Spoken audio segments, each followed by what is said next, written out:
সম্মান মর্যাদা এটা কোনো মানুষের দেওয়া সম্মান নয়, মানুষের দেওয়া মর্যাদা নয়।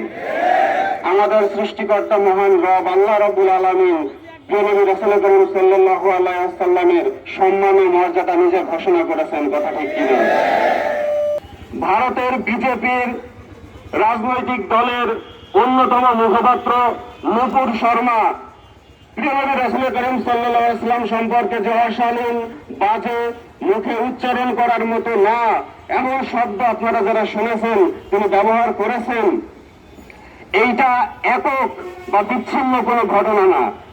এটা নুপুর শর্মার টেলিভিশনের একটা অনুষ্ঠানে মুখ ফসকে বের হয়ে যাওয়া কোনো শব্দ বা কোনো ঘটনা না, কথা ঠিক কিনা?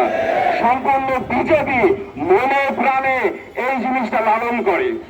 আমরা দেখেছি বিজেপি ক্ষমতায় আসার পর থেকে মুসলমানদের উপরে অত্যাচার, নির্যাতন, গরুর গোশ খাওয়া যাবে কি যাবে না, এমনকি কার ফ্রিজে গরুর গোশ আছে রাতের আধারে সবার বাড়ি বাড়ি যে চেক করে যে ফ্রিজের মধ্যে গরুর গোশ, ভাই আমি গরুর গোশ খাবো কি খাবো না তুমি তোমার কি আসে যায়। মুসলমানদের উপরে কি পরিমাণ অত্যাচার, নির্যাতন, পিটিয়ে গরুর গোশ খাওয়ার অপরাধে পিটিয়ে রাস্তায় হত্যা করার মতো বিভৎস ঘটনা ওই বিজেপির দ্বারা ঘটেছে। এবং বিজেপির মুখপাত্র যেটা লালন করে, যেটা অসংখ্যবার বিভিন্ন ব্যক্তি পরিসরে তারা এটা আলোচনা করেছে এবং শেষ পর্যন্ত টকশোর মাধ্যমে তাদের মুখ থেকে এটা বের হয়ে এসেছে। এর তীব্র নিন্দা এবং প্রতিবাদ আমরা জানাচ্ছি।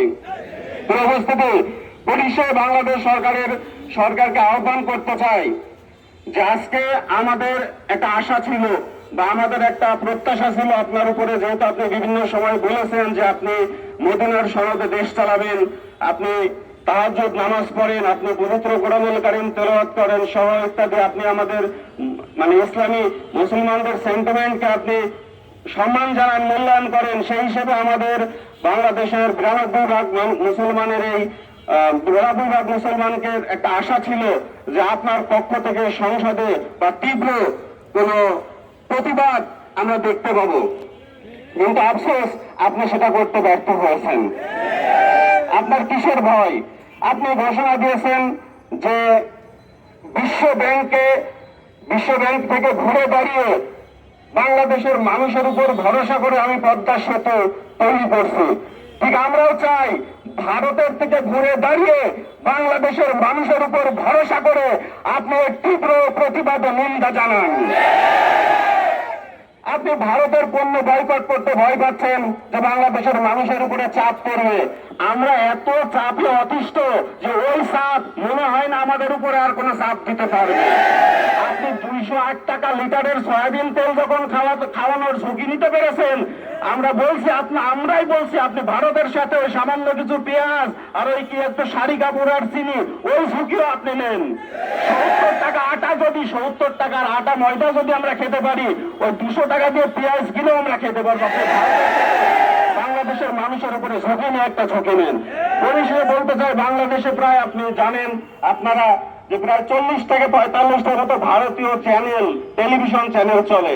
এখানে যারা উপস্থিত আছেন আমার মনে হয় আমার এই কথার সাথে আপনারা সবাই একমত হবেন যে গত 20 বছরের ভেতরে, গত 20 বছর, এখানে 20 বছরের উপরে সবাই বলতে গেলে বয়স, গত 20 বছরের ভেতরে বাংলাদেশের সাংস্কৃতিক ভাবে মনোজগতে মানুষের আচার আচরণে যে প্রভাব, যে পরিবর্তন ঘটেছে তার সম্পূর্ণ একক দায়ভার বলতে গেলে ভারতীয় টেলিভিশন চ্যানেলগুলোর কথা দেখি।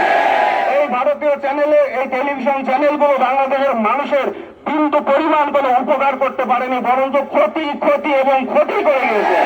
আমরা আপনার কাছে আকুল আবেদন জানাই, নুপুর শর্মার এই কাণ্ডের পরিপ্রেক্ষিতে এই সুযোগে, এটাকে সুযোগ হিসেবে ব্যবহার করে বাংলাদেশের মানুষের সেন্টিমেন্ট, মুসলমানের সেন্টিমেন্টকে মূল্যায়ন করে অনধিক বিলম্বে বাংলাদেশ থেকে ভারতীয় সমস্ত টেলিভিশন চ্যানেলগুলো আপনি বন্ধ করে দেন এবং সংসদে তীব্র নিন্দা প্রস্তাব উত্থাপন করুন।